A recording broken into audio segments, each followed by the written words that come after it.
Hello, good evening everyone. Salamat sa Panginoon at minsan pa mga kapatid, samahan niyo po sa Jesus and Ministry Church. Nakaka-fellowship namin po kayo, lalo na yung mga malayo.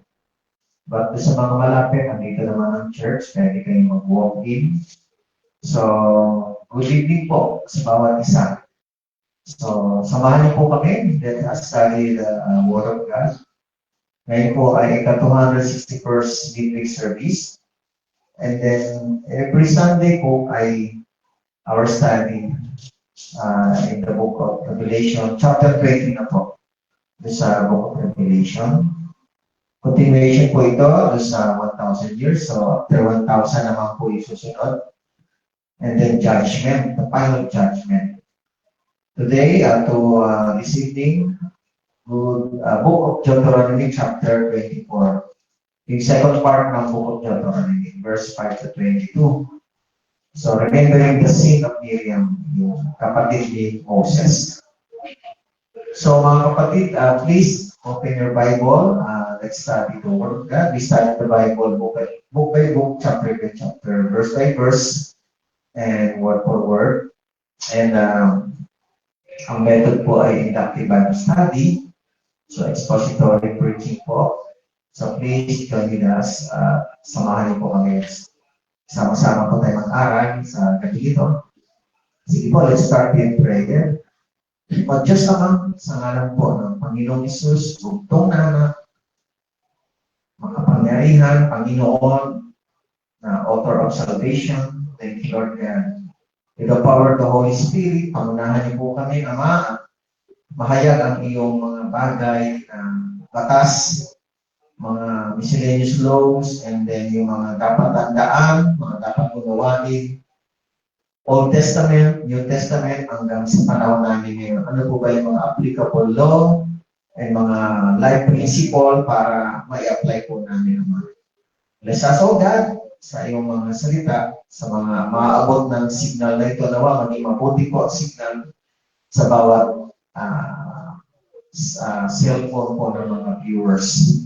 We praise and honor your name. Pamahain po kami with the power of the Holy Spirit. Salamat. In Jesus' name we pray. Amen.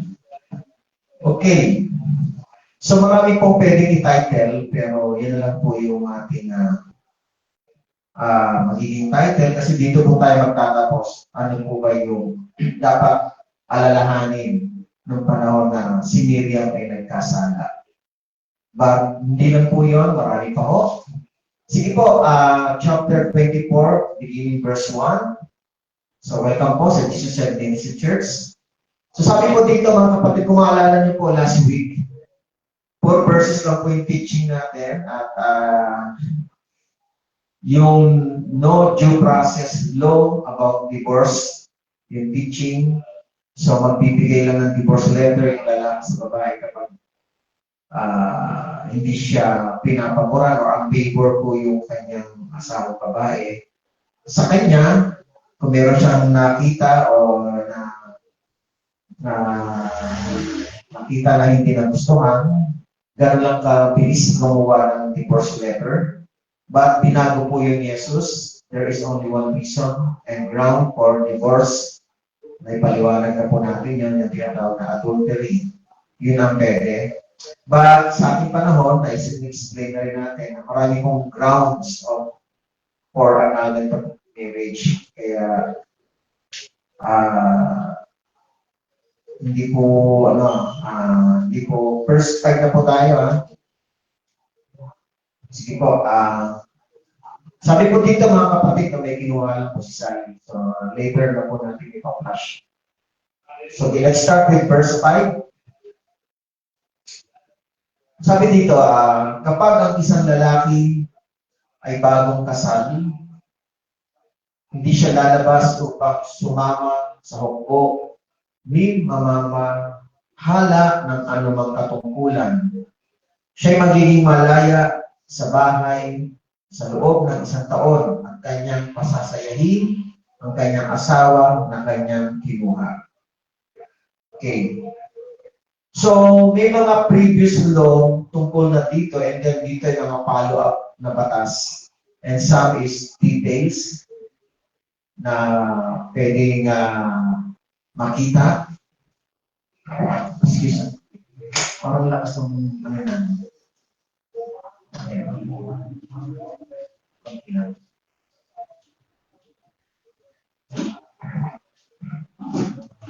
Okay?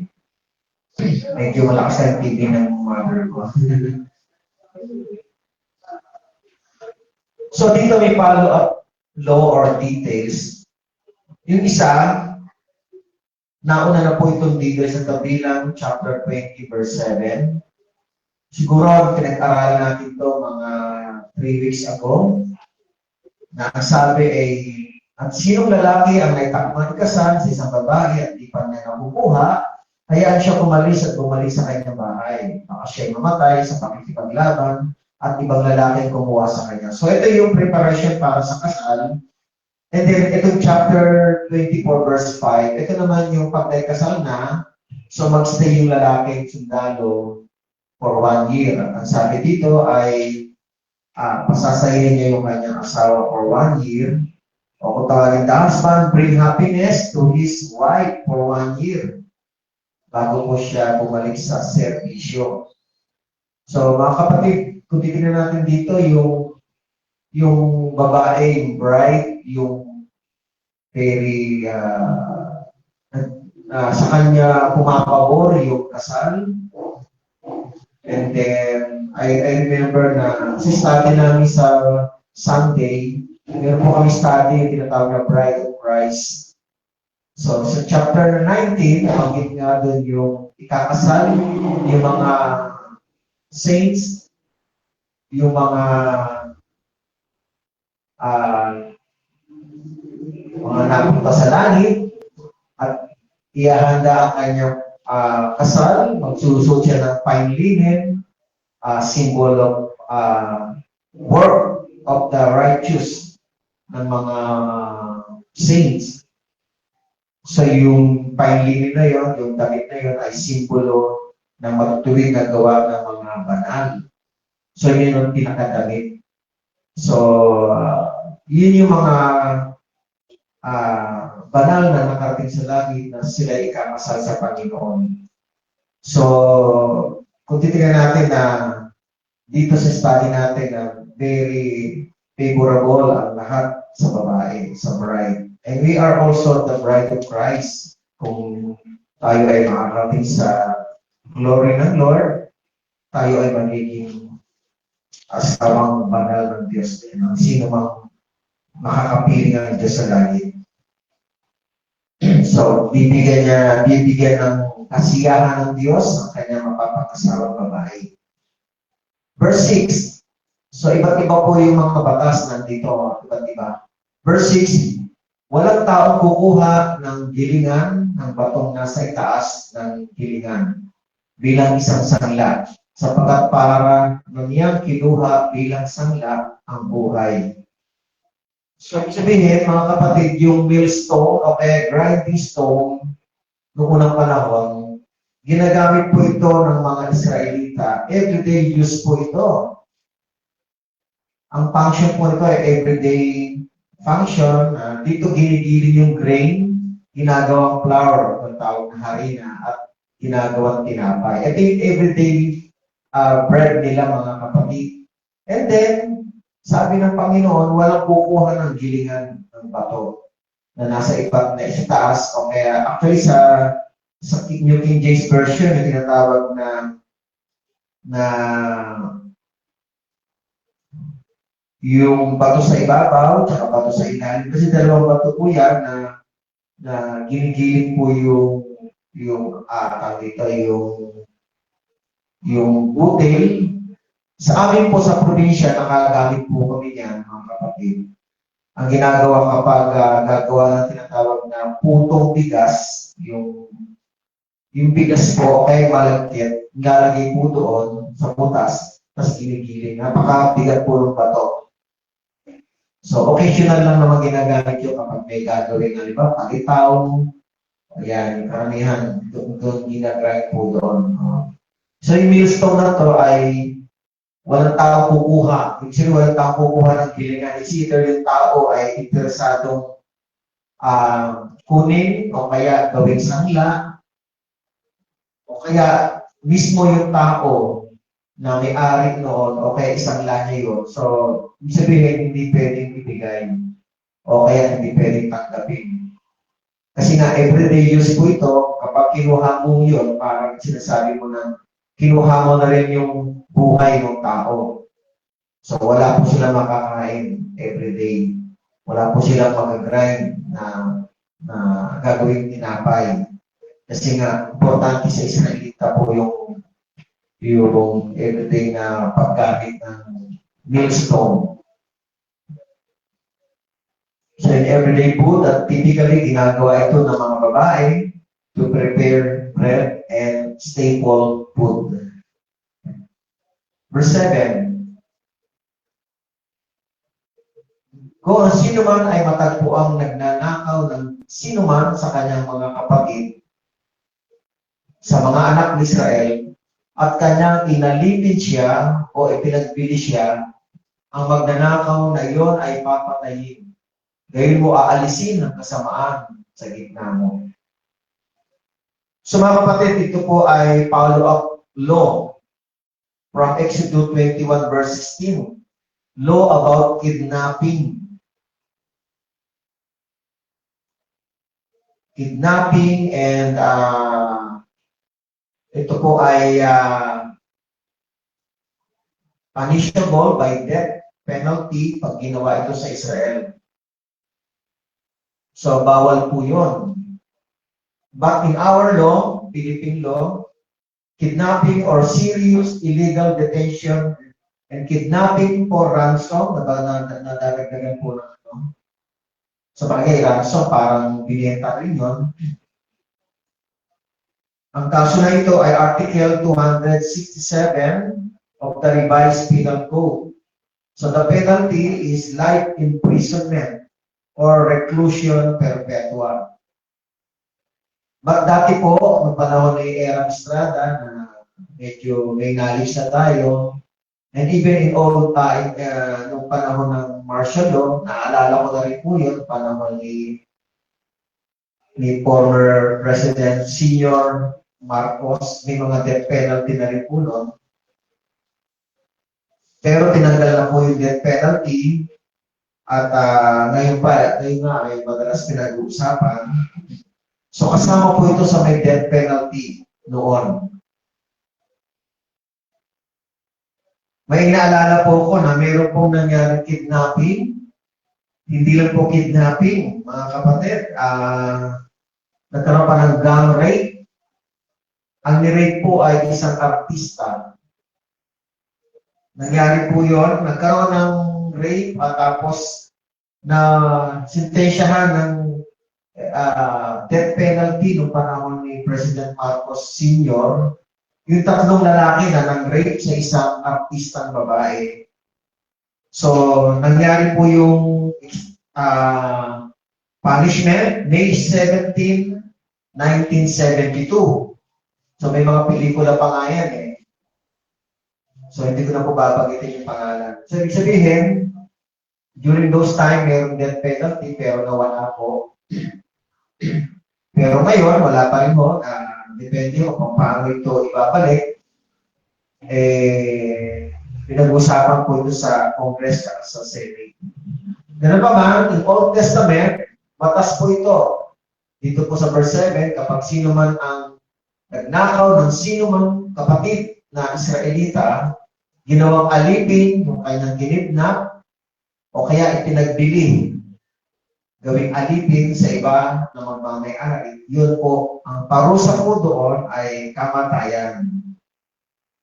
Ngayon, ang sikat na kidnapping, sa Israel pa rin, actually, di ba, may issue pa nga hanggang ngayon na unfinished pa nga yung kidnapping na nangyari sa Israelita, na kinidnap ng Hamas. Alam ko, hindi pa ako tapos yun. So, yung mga kidnapping sa panahon ngayon, madalas, act of terrorist na po. But anyway, sa batas po natin, meron yung penalty. Bawal po yun. Talagang karumal-dumal na trabaho, gawain yun, ang kidnapping. Lalo na sa panahon na hindi na ma-trace po kung gaano karami, na-trace pa kung ilang percent yung mga case na kidnapping sa Pilipinas. Pero marami po ang kidnapping for ransom. Ang kidnap for ransom. 1990s, naalala ko, yung mga Chinese, marami po mga Chinese na kidnap.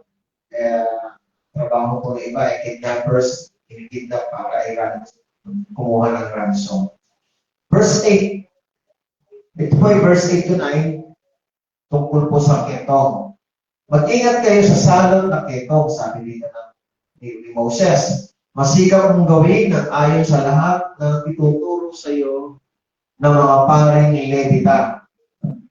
Kung paanong inuutos ko sa kanila, ay gayon mo isasagawa. So sa mga Levites, priests, may instruction si Moses, according sa Book of Leviticus, napakaraming batas po doon tungkol sa mga cleansing, mga rituals, tungkol sa paglilinis ng mga ketong. Pero hindi po lang yun ang gusto sabihin ni Moses. Verse 9, sabi dito, alalahanin mo ang ginawa ng Panginoon. Panginoon Diyos kay Miriam sa daan ng kayo'y lumalabas sa Ehipto. Ulitin ko po. Alalahanin mo ang ginawa ng Panginoong Diyos kay Miriam sa daan ng kayo'y lumalabas sa Ehipto. So yung tungkol sa leprosy, ketong, yun po ay may utos ang Panginoon doon kung paano magkaroon ng ritual cleansing. Pero ang purpose ni Moses, itong verse 9, alalahanin mo or remember what Miriam did sa kasalanan niya. Sabi dito na meron po nagawang mali po si Miriam. Siya po ay eldest sister po ni Moses. So mamaya, babalikan po natin ito at dito po tayo magkakaroon ng conclusion. Okay, remember what the Lord your God did. Sabi dito. Verse 10. Kapag ikaw ay magpapahiram sa iyong kapwa ng anumang bagay, huwag kang papasok sa kanyang bahay upang kunin ang kanyang sangla. Verse 11. Ikaw ay tatayo sa labas at ang tao iyong pinahihiram ang maglalabas ng sangla sa iyo. Okay. So during those time, mga kapatid, kapag mayroong isasanglang bagay, yung tao po ang pupunta sa bahay, pero hindi po yung pinapayagan. Actually, hihintayin ilabas yung isasangla. So tawag natin dito sa ating panahon ay secured loan or a collateral loan, may kapalit. O kaya sa panahon ngayon, pumupunta ang mga tao sa sanglaan, sa pawn shop, kung meron man siyang gustong isangla. Pero batas po noon na huwag papapasukin sa loob ng bahay. Baka kung ano yung kunin, o makita yung bagay na hindi dapat isangla, matempt isangla. Marahil na gano'n. Verse 12. Kung siya'y taong mahirap, ay huwag kang matutulog na nasa iyo ang sangla niya. Siguro, walang pinabanggit kung anong klaseng sinasangla. Pero kung taong mahirap po ito, sabi dito, yung taong pinagbigyan ng sangla ay huwag daw matutulog na nasa kanya ang sangla niya. Verse 13, isasahuli mo sa kanya ang sangla paglubog ng araw upang siya'y matulog sa kanyang balabal at pagpalain ka. Ito ay magiging katuwiran mo sa harapan ng Panginoon mong Diyos. So, ibig sabihin, pwedeng ang balabal po ay pwedeng sangla, siguro. Kaya lang sabi nito, isasauli mo sa kanya ang sangla paglubog ng araw upang siya'y matulog sa kanyang balaban. Malamig po kasi mga kapatid sa gabi, kaya hindi po pwedeng malamigan yung isang tao nagsasangla. Lalo na kung siya ay mahirap. Sabi sa verse 12, mahirap eh. So kung ang tao po ay nagsasangla na ng gamit niya, ito ay larawan na po ng kahirapan. At sabi dito, isasauli sa kanyang sangla paglubog ng araw upang siya ay matulog sa kanyang balaban. At pagpalain ka. So dito, pagpapalain ng Panginoon ang sino mang magbalik ng gamit, lalo na kung balabal ang sinangla, kahit hindi pa bayad, basta ibalik yon sa oras na siya'y matutulog na upang hindi lamigin yung taong nagsangla. Palatandaan po ito na may kahirapan po yung nagsangla, mga kapatid. So ito ituturing na katuwiran sa harap ng Panginoon. Ituturing na matuwid pag ginawa po iyon ng sangla ay ibabalik. Lalo na kung ito ay tutulong sa kanya para sa protection. Ito ay existing na batas na rin. Nakalagay din po ito sa Exodus 22, verse 26 to 27. And for the humanitarian reason, pwedeng i-bypass ang batas kung makakasama sa kalusugan ng tao ang pagkawala ng kanyang balaban na magpoprotect sa kanya sa lamig ng gabi. So yung tinatawag na humanitarian reason, one time narinig ko rin ito nung nagsisimula kami ng church sa Calvary Chapel, Montalban. Meron pong naka-squat sa tabi namin ng church doon. So, nagpapaalam na may bagong pakanak, nagpapaalam na magpalagay ng extension ng ilaw. So, pinagpaalam ko po yun sa Meralco. Sabi ng Meralco, bagamat ito ay bawal, but for humanitarian reason, because may bagong baby, may panganak, pwede. Kaya minsan yung batas po ay pwedeng mawala o mabalik kapag kapakanan po ng tao ang nakasalalay. Kaya ito, kapag kapakanan ng tao, yung tao ay lalamigin, walang balabal dahil na isangla, hindi siya pwedeng matulog na walang balabal.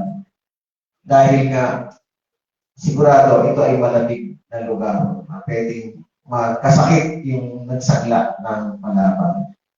Actually, batas dito, I believe sa nabanggit lang ito ng uncle ko, hindi ko na-confirm, pero nabanggit lang ito. Sa London, kapag mayroon pong homeless at nagkakaroon ng snow, tapos nasa danger na po siya at kumakatok ng bahay, hindi mo pinatuloy, batas po yun na bawal tumanggi. Pag yun po ay namatay sa lamig, mananagot po yung taong kinakatokan. So yung homeless. At saka meron silang allowance para sa mga pag merong parang allowance sa yung chimney. Pag merong strong yung storm ng na pagtaglamig, sobrang taglamig, so magkakaroon ng parang allowance para magamit yung mga chimney, yung mga gas, o parang gano'n. Para may benefits pa sa gano'n. So mga kapatid, nakikita natin dito na yung balabal ay isinangla. So, dala po ng kahirapan. Pero bilang ang Diyos ay patas sa kanyang batas, ayaw din ng Panginoon ng maging libre na lang lahat ang isinasangla. So, pinaproteksyonan din ng Panginoon to make it fair and balance. Yung mga nagpapautang, nagpapasangla, tumatanggap na may kakayahang magpautang, pinaproteksyonan din ng Panginoon na hindi rin sila malulugi.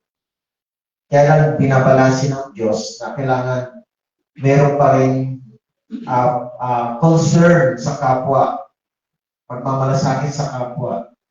Gusto pa rin ng Panginoon yun na nangingibabaw pa rin yung pangangailangan ng kapwa. Hanggat maaari, huwag magugutom, huwag lalamigin, dahil ito po ay kautusan ng Diyos. At sino mang magbigay ng bagay na ganito ay pagpapalain ng Diyos. Ito po ay sa sa lumang tipan, Old Testament. But in New Testament, the principle of Christ, the Lord Jesus, is higher than this law. Mga kapatid, masigit pa ang prinsipyo ng Panginoong Hesus kaysa mga bagay na ito. Tignan po natin yung Lucas 6:35 to 36. Subalit ibigin ninyo ang inyong mga kaaway at gumawa kayo ng mabuti. So yung mga kalaban, o mga, sabi nga ni Jesus sa chapter 6 yata ng Mateo, love your enemy. Pray for those who persecute you, di ba? At dito binabanggit, magpahiram kayo na hindi umaasa ng kapalit. First, yung kapalit without collateral.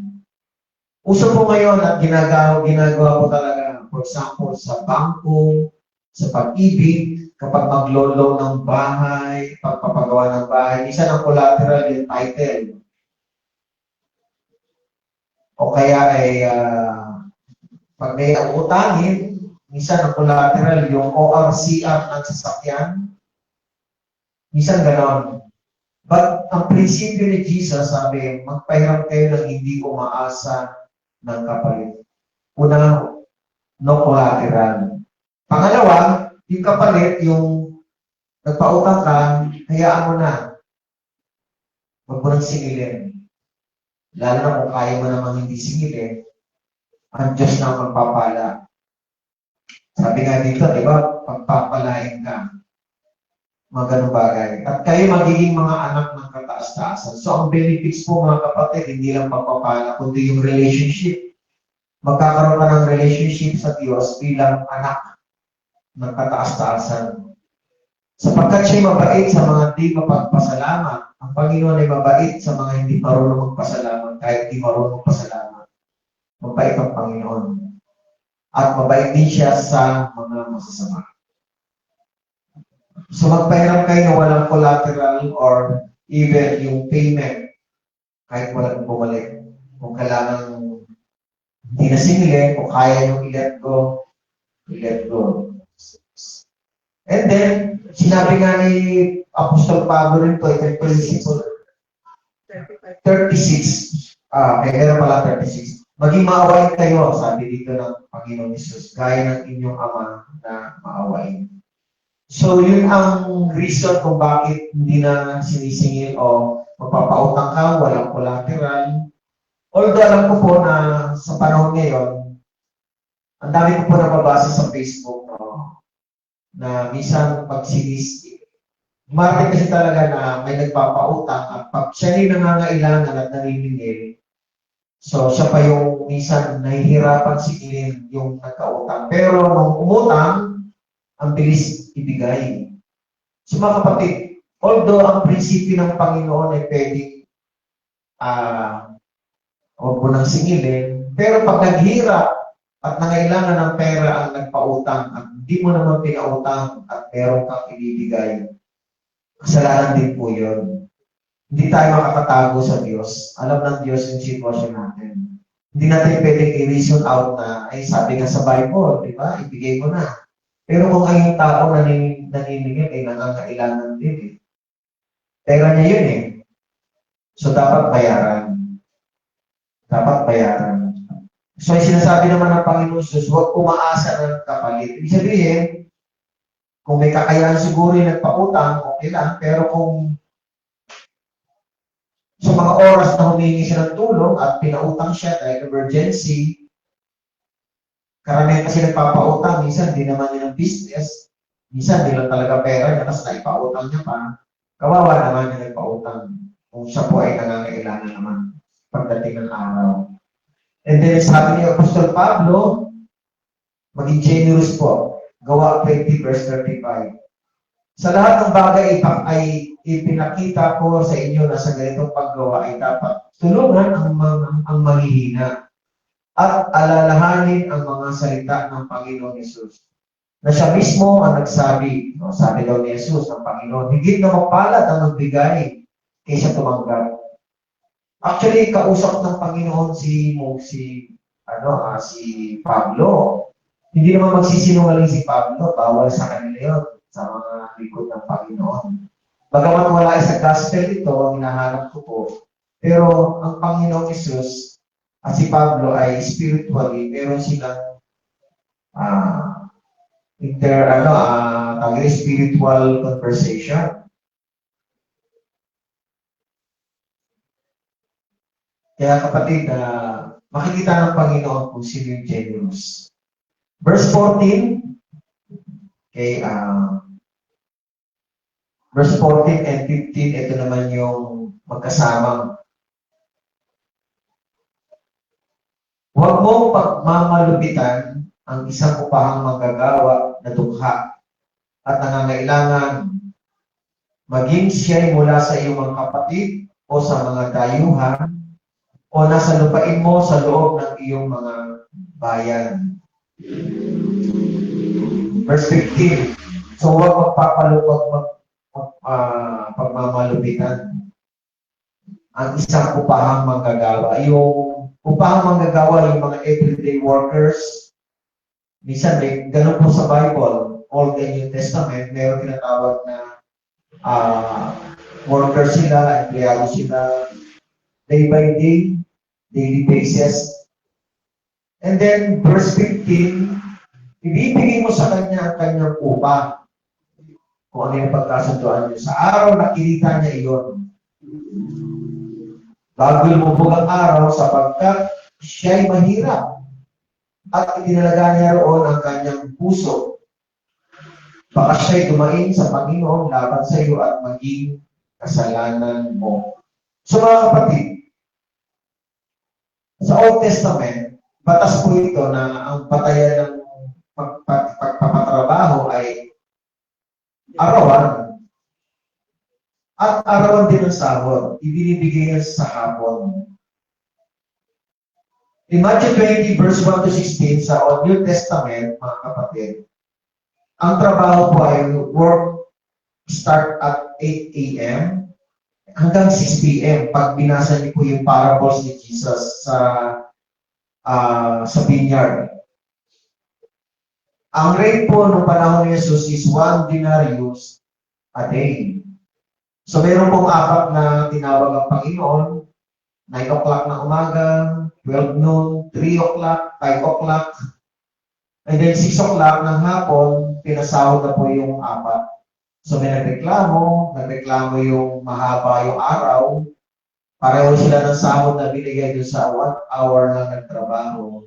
But sabi ng Panginoon, ang importante dito yung word of honor na kung ano pinagkasunduan, whether 1 denarius in sa morning, 1 denarius sa 9 o'clock ng umaga, 12 o'clock, and 3 and 5 o'clock, 1 denarius po yun. So, lahat yun ay napagkasunduan. So, nag-sales po yung maaga. Bakit daw pareho ang sahod? So, yun po ang sistema po, and even in New Testament, kapag nagtrabaho po, sa hapon, ibinibigay yung sweldo. Ito po yung batas dito po na pinag-usapan pa natin. So, sabi dito, huwag mong pagmamalupitan. Ibig sabihin, huwag mong i-delay yung bayan, yung kinita. Pag lubog ng araw, ibibigay ka agad yun. Sapagkat itinalaga niya roon ang kanyang puso.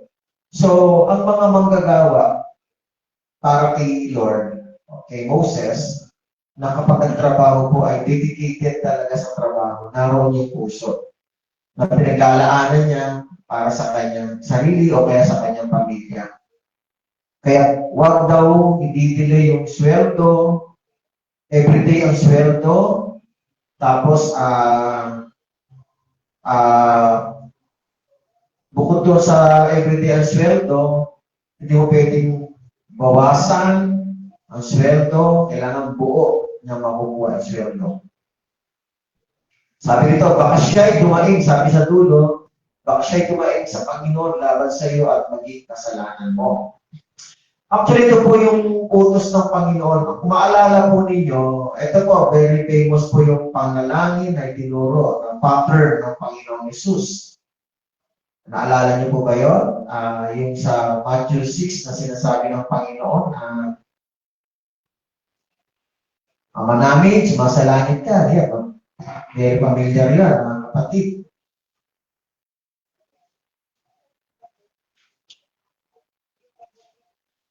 Ang sabi po dito ay Matthew 6 verse 10, dumating nawa ang kaharian mo, sabi dito, masunod daw ang kalooban mo kung paano sa langit, kaya hindi naman sa lupa. Verse 11, bigyan mo kami ngayon ng aming pagkain araw-araw. Diba? Pinandito sa prayer. Okay. Hindi po ito literal na sinasabi na the Lord will provide everyday food. This is everyday job. Araw-araw kasi yung trabaho, so dapat, pag nagtrabaho, araw-araw din yung sweldo, so araw-araw din yun. Ang mangyayari, yung sweldo mo ngayon, kinahaponan, ito po ay preparation of your food for tomorrow. Para kinabukasan. Actually, sa ibang Bible po, nakalagay, bigyan mo kami ng pagkain sa kinabukasan. Yun ang binabanggit sa ibang term ng Bible. But whatever na today or tomorrow, yung sweldo na manggagawa para sa gabi ito, sa araw na ito, na pinagtrabahuhan niya, ay gagamitin yung pagkain, example, for tomorrow. O kaya, kung meron ng binibenta at night o evening, pwede naman, iluluto, grind. Kaya yung panalangin na give us this day our daily bread is tungkol sa trabaho po yun. Kasi araw-araw na may trabaho, araw-araw na may pagkain. Yun ang ibig sabihin sa prayer na yun. Okay. So pag dumaing daw po ang taong ito at narinig ng Panginoon, magiging kasalanan ng taong nagpapatrabaho kung ibibitin niya yung sweldo niya. So lalabas na nagmamalupit po siya sa kanyang manggagawa. May mga ganyan nangyayari. For example, sa construction, minsan delayed yung sweldo o kaya yung billing, minsan bali muna, pag Sabado, minsan nangyayari sa construction yun. Pero, yun nga, kasi nga ang tao ay, kaya nagkakautang dahil nga minsan, for example, sa construction, every Saturday lang yung sweldo. Tapos sa iba naman, quincenas o kaya katapusan. Kaya nagkakaroon ng utang, minsan, tapos na para sa pang-araw-araw pangangailangan. So, ang sistema natin ay, ang salary ay weekly, 15 or 30 o kaya monthly. Sa iba, monthly. For example, yung mga nagtatrabaho sa abroad, monthly po, sweldo nun. Now, verse 16. Ito is another law. Pero in verse 14 to 15, patas na rin po yan, mga kapatid. Na-reveal lang po ulit. Verse 16. Ang mga magulang ay hindi papatayin dahil sa mga anak. Hindi, ang mga anak ay papatayin dahil sa mga magulang. Bawat tao ay papatayin dahil sa kanyang sariling kasalanan. So mga kapatid, once na binanggit yung papatayin is about, tungkol ito sa mabigat na kasalanan na ang parusa ay kamatayan. Andun yung pag pumatay ka, papatayin ka rin. Kapag nang-rape ka, papatayin ka rin. Yung kidnapping, papatayin ka rin. So, 33 or 36 more or less yung law about na penalty ay kamatayan. Pero ang kamatayan na ito ay depende. Hindi dapat ito ipinapasa. Dapat po ang kasalanan ng magulang, hindi dapat magdusa ang anak. Kung ang kasalanan ng anak, hindi dapat magdusa ang magulang. Kundi ang bawat tao ay mamamatay sa kanyang sariling kasalanan. sa kanyang sariling kasalanan, mga kapatid. Okay? So, wala pong hindi pwedeng bayaran ng tatay yung kasalanan ng anak. Ganon din yung bayaran ng anak yung kasalanan ng mga magulang. So, dito mga kapatid, minsan gustong tubusin ni Moses yung mga Israelita. In Exodus chapter 32, gusto niya tubusin dahil nagkasala po eh. At gusto niya maging mediator siya, pinagmamalaki na patawarin kayo ng Panginoon. Ito po yung eksena ngayon. Exodus 32, verse 30 to 33. Kinabukasan sinabi ni Moses sa bayan, kayo nagkasala ng malaking kasalanan. Ngayon, aakyat ako sa Panginoon. Marahil, so hindi siya sigurado, marahil ay aking matutubos ang inyong kasalanan. Sabi ni Moses. Kaya bumalik si Moses sa Panginoon at sinabi, oh, ang bayan ito ay nagkasala ng malaking kasalanan. Gumawa sila para sa kanilang sarili ng mga Diyos na ginto. Ang kasalanan po nila ay gumawa sila ng rebulto na hugis yung baka o yung gold cow. At sinamba nila, at marahil ito yung Diyos ng mga Egyptian na minana nila. 40 days, 40 nights si Moses sa Mount Sinai, nailip po sila. At tinunaw nila yung mga ginto nila, yung mga alahas ng mga babaingan, tinunaw po nila upang gawin ganong kalaki. Baka, mga kapatid, ginto. So napakaraming ginto yon na ipon. And then 40 days, nagawa po yon. Yun po yung kasalanan nila. And then 3,000 po yung namatay at meron pa akong hindi napaparusahan. Kaya ngayon, sinasabi ni Moses, aakit sa Panginoon at kakausapin niya ng Diyos para patawarin sila. Ito na nga po yun. Ngunit ngayon, kung maaari, sabi ni Moses, ay patawarin mo ang kanilang kasalanan. At kung hindi, so ito yung ano pa, parang bargaining pa ni Moses. At kung hindi, ay burahin mo ako sa aklat na isinulat mo, sabi niya sa Diyos. Ngunit sinabi ng Panginoon kay Moses, ang sino mang nagkasala laban sa akin, ay siya kong buburahin sa aking aklat. So, aklat, talaan or book of life, ano man listahan ito, buburahin, mga kapatid. So, mga kapatid, hindi po ni Moses yung kanyang minsan gano'n eh, parang yung connection niya sa Diyos, malakas siya sa Panginoon eh. Pero walang malakas-malakas sa Panginoon. Kung nagkasala siya, siya ay dapat tanggalin o kaya patayin kung ang kasalanan ay paglabag sa kalooban ng Panginoon. But anyway, 3,000 po ang namatay na parusahan ng death penalty. Pinatay po sila ng mga Levites because of that sin. Gumawa sila ng gintong buya.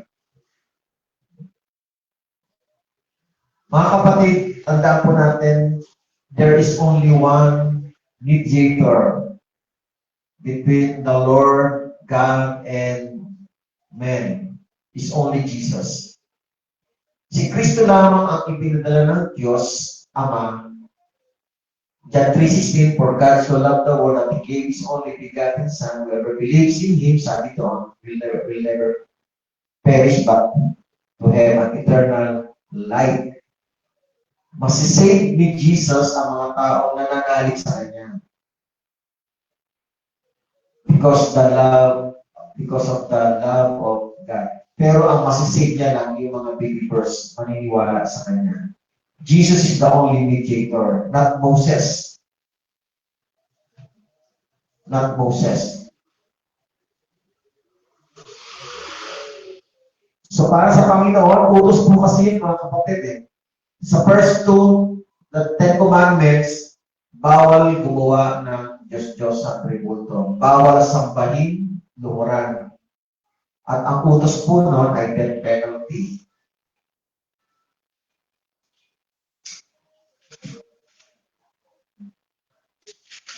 Okay? So, ganun din mga kapatid. In the same way din, ang kasalanan ng magulang, hindi pwede ipasa ang parusa sa anak. Ganun din sa anak na ipasa sa magulang. Sino nagkasala, siya ang mapaparusahan. Siya ang papatayin. Kung ang kasalanan ay death penalty ang parusa. Verse 17 to 22, mga kapatid. Ito po yung favor law sa mga dayuhan, ulila, at mga single mother o kaya palo. Favor law to all the foreigners, fatherless, and mga widows. Although ito ay batas na rin na isulat na rin po ito previously. Kaya lang, nire-review po ni Moses ito para sa mga taong papasok na sa Kanaan. Yung mga young generation ng panahon na lumabas po sila sa Egypt, sila po yung mga young generation, 19 years old and below, and some of them, doon na pinanganak sa wilderness. So, nire-review rin yung batas. Verse 17, huwag mong babaluktutin ang katarungan sa dayuhan, ni sa ulila, ni huwag mong kukunin sangla ang damit ng babaeng balot. So, ibig sabihin, kung mayroong magsasangla ng damit ng isang katulad ng balo, again, yun lang siguro marahil ang kanya pwedeng sangla na pwedeng tanggapin at makonvert ng pera, pero wag daw kukunin sangla. Andun pa rin andun pa rin yung mercy and concern sa kababaihan, lalo yung mga balo. In New Testament, mahal ng Panginoon yung mga balo mahal ng Panginoon Jesus yung mga balo dahil mga hopeless po sila, mga helpless na tao, lalo na pag may mga anak po sila. Kaya ito po ay batas para sa mga dayuhan, ulila, at mga babaeng balo. Verse 18, by the way, yung foreigner, yung Exodus 23 verse 9, basahin lang po ninyo. Leviticus 19 verse 33 to 34, mga previous law, follow up na lang po ito. Verse 18, kundi alalahanin mo na ikaw ay naging alipin sa Egypto at tinubos ka ng Panginoon mong Diyos mula roon. Kaya tinutos ko sa iyo, gawin mo ito. So utos ni Moses, utos ng Panginoon, dahil sila ay naging alipin din sa Egypt, so dapat hindi sila maging malupit sa mga dayuhan. So sabi rito, verse 18, kundi alalahanin mo or remember. So twice na binanggit yung alalahanin. Binanggit ko na kanina sa verse 9, alalahanin mo ang ginawa ng Panginoon mong Diyos kay Miriam.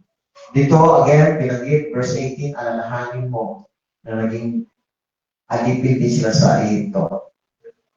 Verse 19, kapag inaani mo ang iyong ani sa bukid at nalimutan mo ang iyong bigkis sa bukid, ay huwag mong babalikan upang kunin iyon. Iyon ay magiging para sa dayuhan, sa ulila, at sa babaeng balo. Again, yung tatlo ulit ng mga less fortunate, dayuhan, ulila, at babaeng balo. Upang pagpalain ka ng Panginoon Diyos sa lahat ng gawa ng iyong mga kamay. So, pwedeng maging ani po ay yung mga wheat, yung mga grain na pwedeng barley o kaya pwedeng wheat, yung mataas na uri ng grain, na mataas na uri ng flour, ng puyon, na pwedeng gawing tinapay. So, tungkol sa pagkain po yung verse 19 to 21. Una, yung wheat. And then, sa verse 20 naman, kapag pinipitasan mo ang iyong puno ng olibo, ay huwag mong babalikan ang mga nalampasan. Ito ay magiging para sa dayuhan, sa ulila, at sa babaeng balo. Para ulit sa tatlong mahihirap. Dayuhan, sa ulila, at sa babaeng balo. Ngayon, mga kapatid, yung olibo, yung prutas nito, alam ko, yan yata yung ginagawang olive oil. Pero di ako sure, o kaya yung vine ito, o kaya yung dahon. Pero ito po ay nagagamit sa pagkain. Yung yung prutas sa yung olive oil. Verse 21, kapag ikaw ay namimitas sa iyong ubasan, huwag mong pupulutin ang nasa likuran mo, ito ay magiging parang sa dayuhan. Sa ubasan po, kapag ka namimitas sa iyong ubasan, huwag mong pupulutin ang nasa likuran mo, ito ay magiging para sa dayuhan, ulila, at babaeng balo. So, yung tatlong ulit na mahirap. So, una, sa verse 19, yung ani ng wheat, pwede maging bread po yun, makakonvert ng bread po yun. Pangalawa, verse 20, yung olive oil or olive fruit. And then, verse 21, yung mga grapes na pwedeng prutas, kakainin mo, pwede maging wine. So, lahat ito ay para sa mga may kahirapan sa buhay. Lalo na yung ulila, lalo ganun din yung babaeng balo. And then verse 22, last verse, at iyong aalalahanin, again, remember, aalalahanin na ikaw ay naging alipin sa lupain sa ng Ehipto, kaya tinutos ko na gawin mo ito. So, 3 times binanggit yung remember. Again, na naging dayuhan sila, naging slave sila sa Egypt. So, ito ay utos. Una, sa mga foreigner, sa mga dayuhan, sabi dito sa Exodus 23 verse 9, Exodus 23 verse 9, ang dayuhan ay huwag mong aapihin sapagkat alam ninyo ang puso ng dayuhan. Yamang kayo naging mga dayuhan sa lupain ng Egypto. And then, sa mga fatherless, sa mga walang magulang o ulila, at sa mga widows, do good works and be kind to them, sa mga taong ito. Old and New Testament, mga kapatid. Ito po ang sa pamantayan ng mabuting Kristiyano. Ang hindi pinababayaan ito. Si James po, half-brother ni Jesus, siya po yung pastor sa Jerusalem. So nakikita niya po yung kahalagahan at importansya ng mga taong ito, ng mga mahihirap sa church. Ito po yung batayan ng a healthy relationship sa Panginoon and a healthy religion. Sabi ni Santiago chapter 1 verse 26 to 27, kung inakala na sino man na siya'y relihiyoso, subalit hindi pinipigil ang kanyang dila, kundi dinadaya ang kanyang puso, ang relihiyon ng tao yun ay walang kabuluhan. Kung medyo nakakasakit yung mga labi ng tao ito, kung ano yung kinakaaliban niyang congregation o religion, wala pong sige po yun. Walang kabuluhan. Verse 27, ang dalisay na religion at walang dugi sa harapan ng ating Diyos at Ama ay ito, ang dalawin ang mga ulila at ang mga balo sa kanilang kahirapan at panatilihin ang sarili na hindi nadungisan ng sanglibutan. So, dalawin. Puntahan. Actually, wala, in Acts chapter 6, mga kapatid, nagreklamo yung mga widow ng Grego, mga Hentil, sa mga widow ng mga Hudyo dahil hindi patas yung distribution ng food, pagkain. Siguro nakakaroon ng discrimination kasi bago lang yan eh. Acts chapter 6, bago lang po yung mag-merge po yung Hentil, magsasama po yung Hentil, tsaka mga Hudyo sa mga salo-salo. Hindi mo kaagad makakapag-adjust kasi nga very fresh pa yung church. So, nagkakaroon ng adjustment. Nagreklamo sila. So, tumayo po si Pedro doon. So, hindi doon, sabi ni Pedro, hindi namin pwedeng iwanan ang evangelism, ang gospel sa labas para ituro. Hindi pwedeng iwanan yung para lamang magsilbi sa mga Yuda, mga Hentil man o Hudyo. So, nag-appoint po sila ng 7 ministers na pwedeng mamahala sa distribution ng pagkain. So, church po ito sa Jerusalem na isa doon, I believe, si Santiago po yung in charge po doon bilang pastor. But anyway, mga kapatid,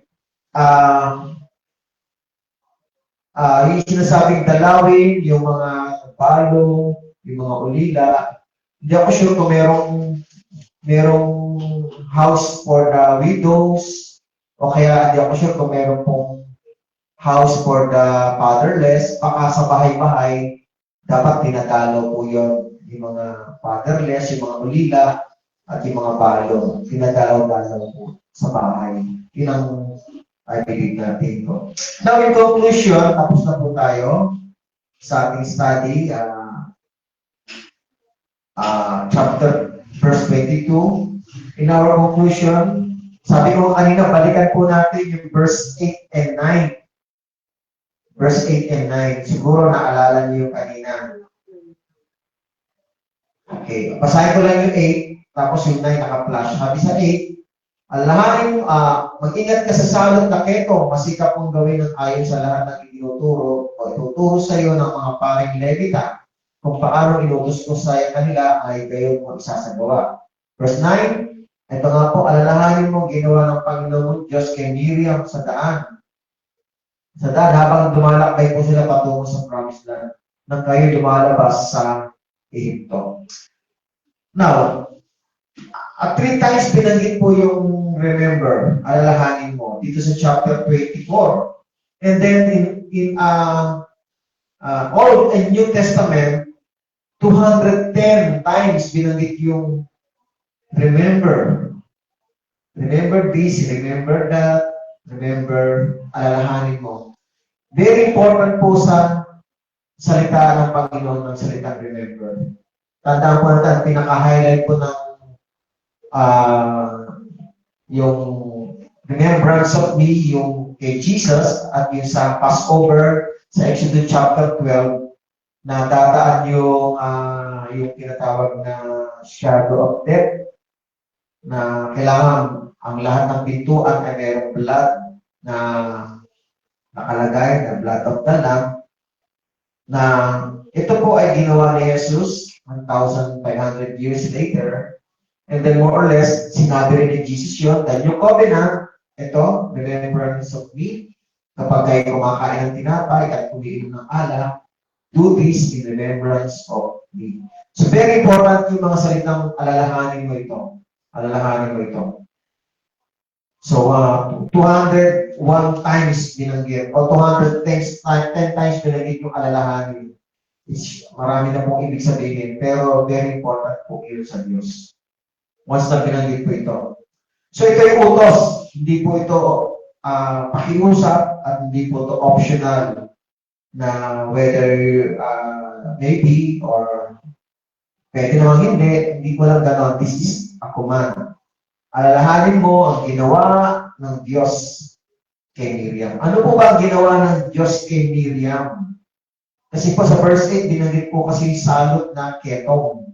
Tingnan po natin yung eksena, yung flashback po tayo, Aklat ng Bilang, chapter 12, verse 1 to 11, Book of Numbers. Sabi rito, sina Miriam at Aaron ay nagsalita laban kay Moses dahil sa babaeng Kusita na kanyang napangasawa.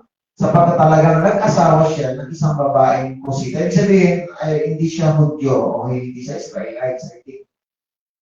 At kanila sinabi, ang Panginoon ba'y nagsasalita sa pamamagitan lamang ni Moses? At kanilang sinabi, si Aaron, kuya ni Moses, at si Miriam. Sabi dito, ang Panginoon ba'y nagsasalita sa pamamagitan lamang ni Moses? Hindi ba nagsalita rin naman siya sa pamamagitan natin?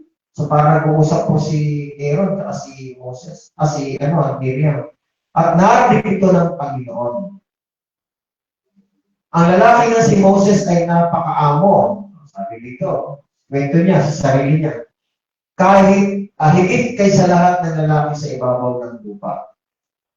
At sinabi agad ng Panginoon kay Moses, Aaron at Miriam, lumabas kayong tatlo patungo sa toldang tipanan at silang tatlo ay lumabas. So nagkakaroon ng friksyon, yung tatlo magkakapatid. Ang Panginoon ay bumaba sa isang haliging ulap at tumayo sa pintuan ng tolda at tinawag sina Aaron at Miriam at sila'y kapwa lumapit. At kanya sinabi, Pakinggan ninyo ngayon ang aking mga salita, sabi ng Panginoon. Kung mayroon sa gitna ninyo na isang propeta, ako, Panginoon, ay magpapakilala sa kanya sa pangitain at kakausapin ko siya sa panagin. Tandaan po natin ang pamamaraan ng Panginoon kapag ito ay i-address bilang prophecy. May propeta siyang kakausapin through vision and dreams. Ang aking lingkod na si Moses ay hindi gayon. So sabi ni Lord, although sa Deuteronomy 18:15 to 18, ginamit doon na prophet po si Moses, pero is higher than prophet. Kasi ito na nga, maliwanag naman ang sinasabi ng Diyos. Ang aking lingkod na si Moses ay hindi gayon. So hindi siya propeta. Kasi hindi siya kinakausap ni Lord through vision and dreams. Sabi dito ng Lord, ipinagkatiwala ko sa Kanya ang aking poong sambahayan. Itong buong Israel, pinagkatiwala kay Moses.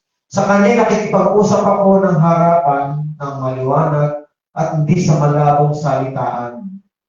At ang anyo ng Panginoon ay Kanya nakikita, although actually mayroong explanation dyan, anyo lang marahil, pero totoo yan talaga hindi. Bakit hindi kayo natakot na magsalita laban sa aking lingkod na si Moses? Anyway, baka may mga nanonood na baka sabihin, may kinukontra ko yung sinasabi ni Lord.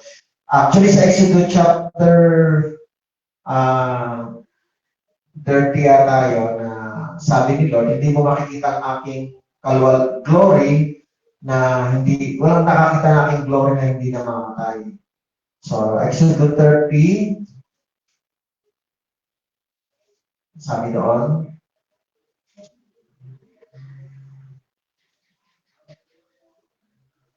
binanggit po yun sana nawawala. Sabi ni Moses, Panginoon, pakita mo sa akin ang iyong kaluwalhatian.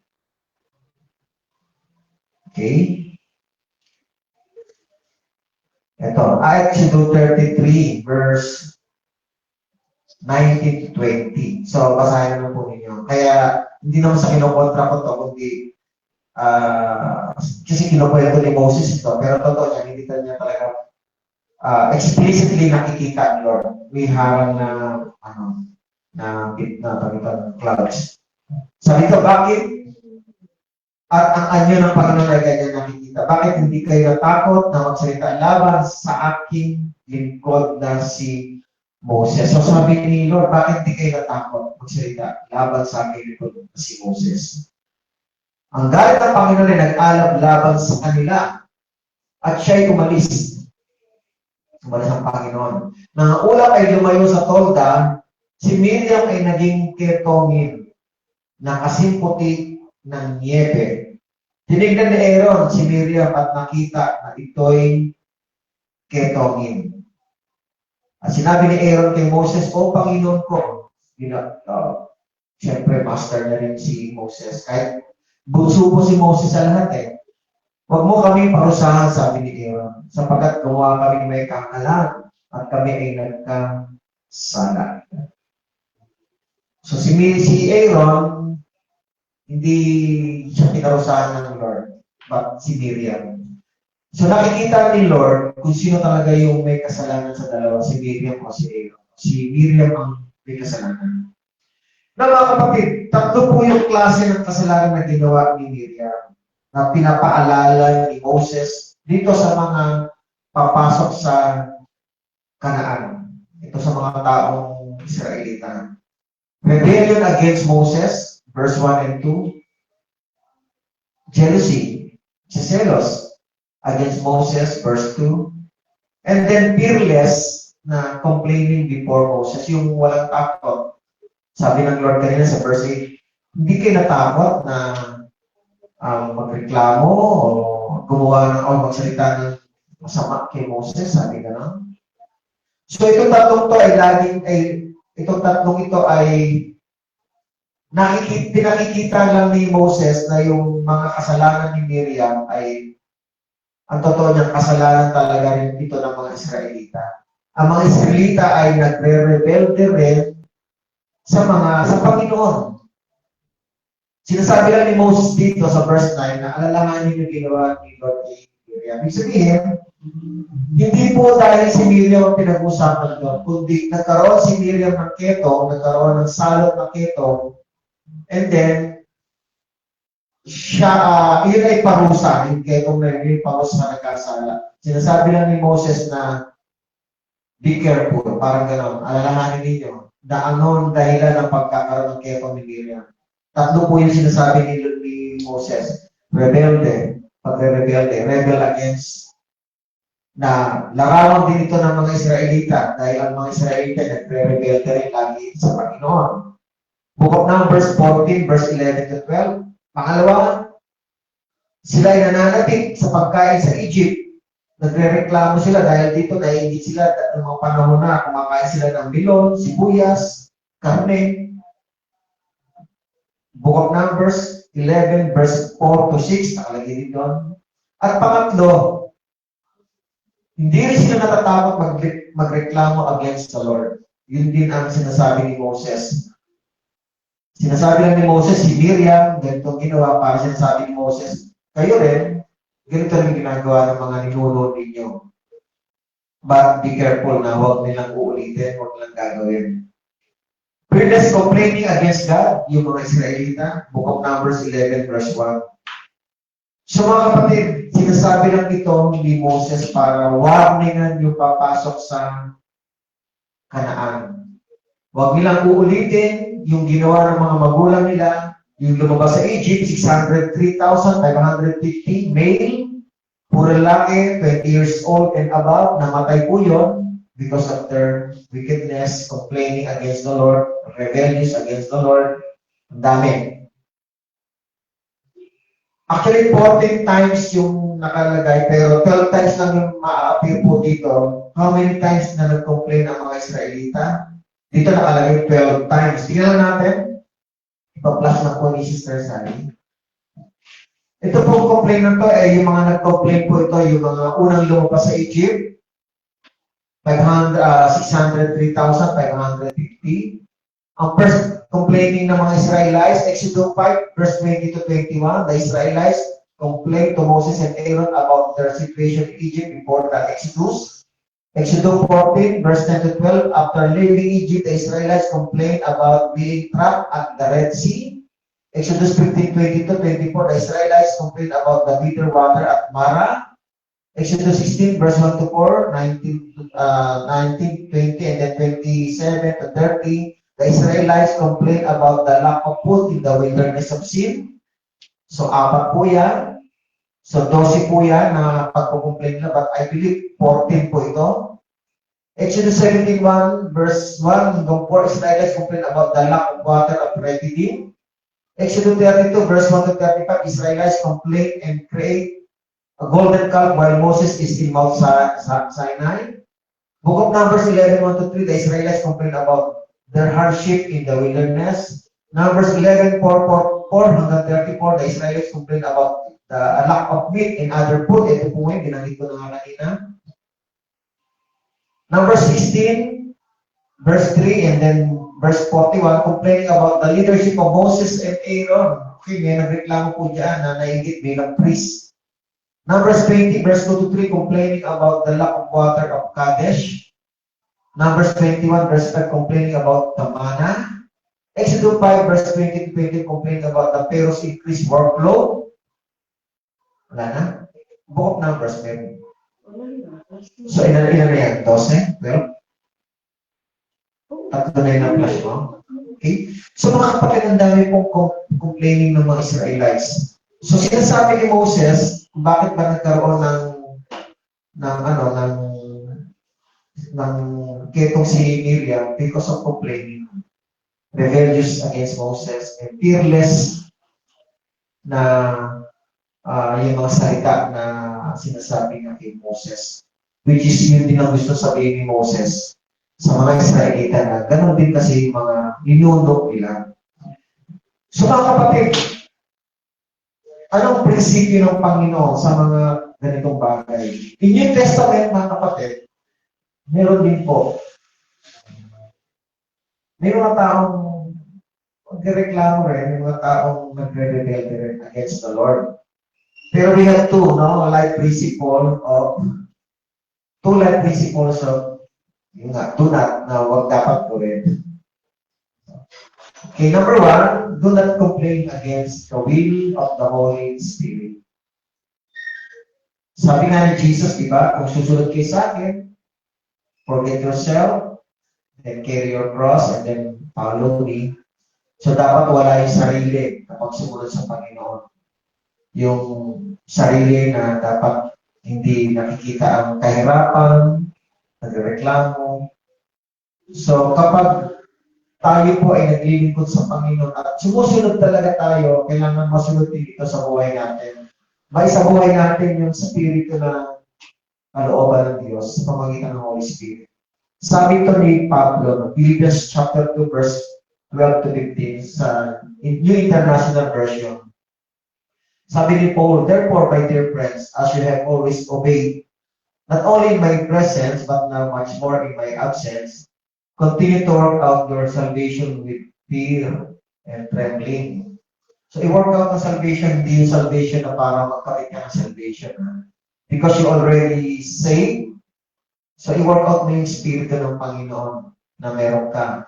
For it is God who works in you to will and to act in order to fulfill His good, in good purpose. Para yung purpose ng kalooban ng Lord ay mangyari, no? Kailangan to work out in salvation. Do everything without grumbling or arguing, yung mga reklamo. Gawin natin ito na, Lord, ano ba yan? Hindi yung nagre-reklamo, I think, hindi nagre-reklamo. Yung diretso lang na kahit may sufferings, mayroong tinatawag na tribulation, may mga hardships sa buhay, while you are active and serving the Lord, it is good to say na, yes, Lord, this is a perfect trial to, yung bang para to strengthening us ng Lord, para palakasin tayo, pasiglahin tayo. So do everything without grumbling or arguing. Sabi rito. So that you may become blameless and pure, children of God without fault in a warped and crooked generation. Then you will shine among them like stars in the sky. So mga kapatid, napakahalaga po na, kasi generation, for example, sa ating generation ngayon, marami rin talaga sa mga panlilang, mga ungodly. So, kailangan magpatuloy lang tayo. Ipakita natin na tayo ay anak ng Diyos na kailangan walang kapintasan and pure. So, i-work out natin ang Espiritu Santo. We obey the Lord. We obey the Lord. Huwag tayo mag-complain. Number 2, do not rebel against the commandments of God through His words.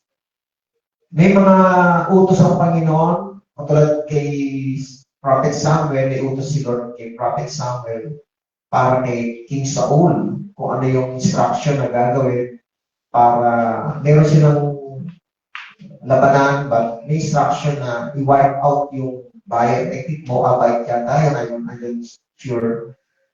So ito yung sinasabi ni Prophet Samuel, no? 1 Samuel 15, 22 to 23. Ito yung naging resulta ng pagsunod ni King Saul.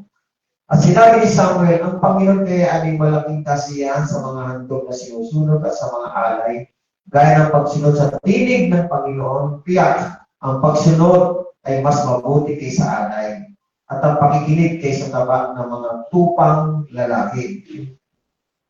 Sapagkat ang paghihimagsik, yung pagre-rebelde against the Lord, ay gaya ng kasalanan ng pagkukulang, at ang katigasan ng ulo ay gaya ng katampalasan at pagsamba sa mga Diyos-Diyosan. Sapagkat itinakwil mo ang salita ng Panginoon, ito po yun, no? Yung hindi sinunod yung exact instruction. Kaya sabi dito ni Prophet Samuel, itinakwil ka rin yan sa pagiging hari. So mga kapatid, ang Holy Spirit po yung namungusap. Pero dililid po tayo by reading the Gospel, the Book of Law, the poetry, the principle of God, all the letters, epistle, kompleto po, from Genesis to Revelation. This is the Word of God. Nililid po tayo ng Holy Spirit to read the Bible.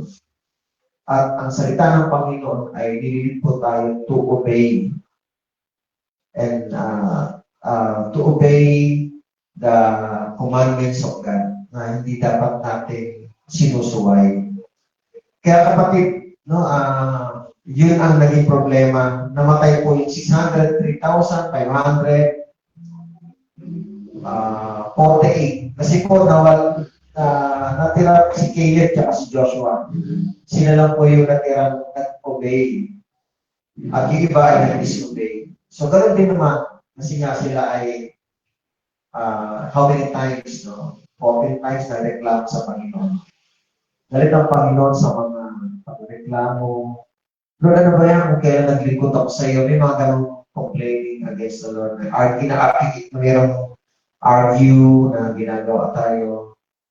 So, huwag natin kalabanin si Lord. Kung tayo lang ako na sumunod sa Kanya, sikapin natin. Alam natin na ang Diyos ay hindi natutulog at siya ay nagpapala. Ang bless ang Panginoon. Just continue to serve the Lord in the midst of sufferings, tribulation, trials,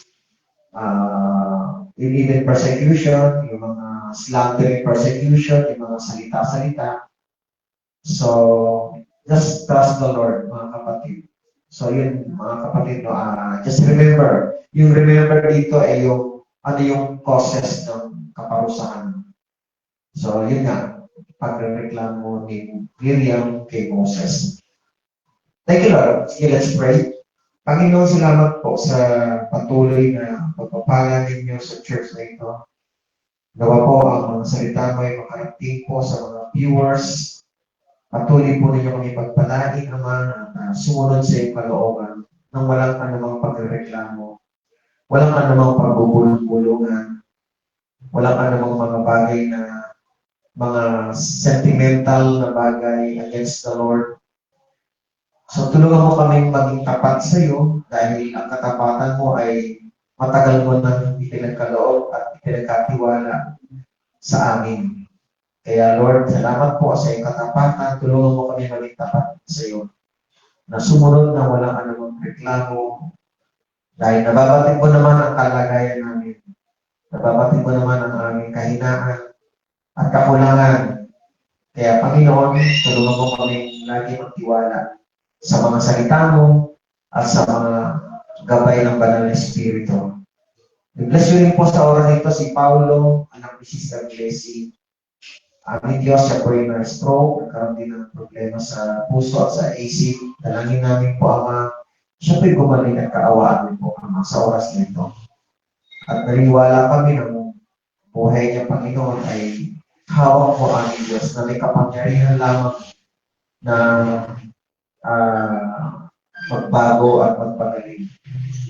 Only you, Lord God. Continue to bless din, Panginoon, si Tita Mary na complete healing, recovery sa kanya.